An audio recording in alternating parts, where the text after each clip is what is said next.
आप सुन रहे हैं 92.7 बिग एफएम पर once upon a time in Bollywood. 92.7 big FM पर गाने जो हिट थे हिट रहेंगे। मैं हूं सिद्धार्थ और आप सुन रहे हैं once upon a time in Bollywood. हमारे साथ हैं जानी मानी फिल्म क्रिटिक और ऑथर भावना सोमाया जी, और बात हो रही है आज वहीदा रहमान जी के बारे में। एक और फिल्म ऑफर हुई थी उन्हें, जिन्हें उन्होंने ठुकरा दिया था, कभी खुशी कभी गम। तो कौन सा रोल था और क्यों ठुकरा दिया था?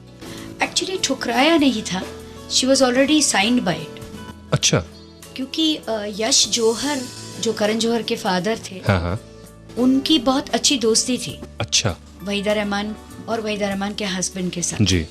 तो जब यश जौहर उनके पास आते हैं तो वहीदा रहमान उनको मना नहीं करते जी।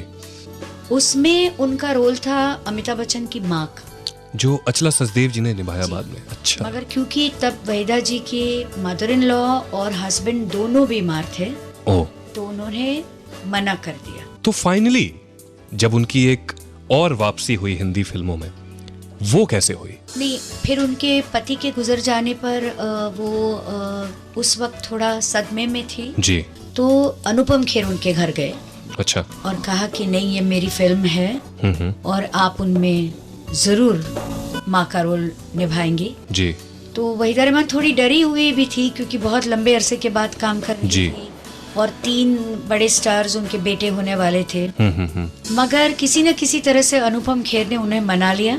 और एक बात उन्होंने बताई जी कि मैं सोच रही थी कि मैं ही डरी हुई हूँ नए रोल के लिए, मगर वहाँ पे चाय पीने के बहाने ये पता चला कि अनिल कपूर, फरदीन खान, अभिषेक बच्चन, उर्मिला मातोंडकर, महिमा चौधरी, मेरे जितने ही डरे हुए थे। तो जब सबको पता चला कि सब डरे हुए हैं तो ठीक है, फिर डर खत्म हो गया। जी।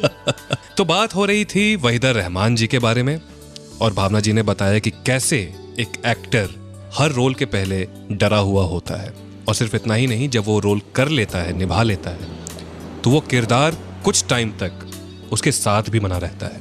3 फरवरी को बर्थडे था वहीदा रहमान जी का, तो एक सरप्राइज होने वाला है। क्या है वो सरप्राइज?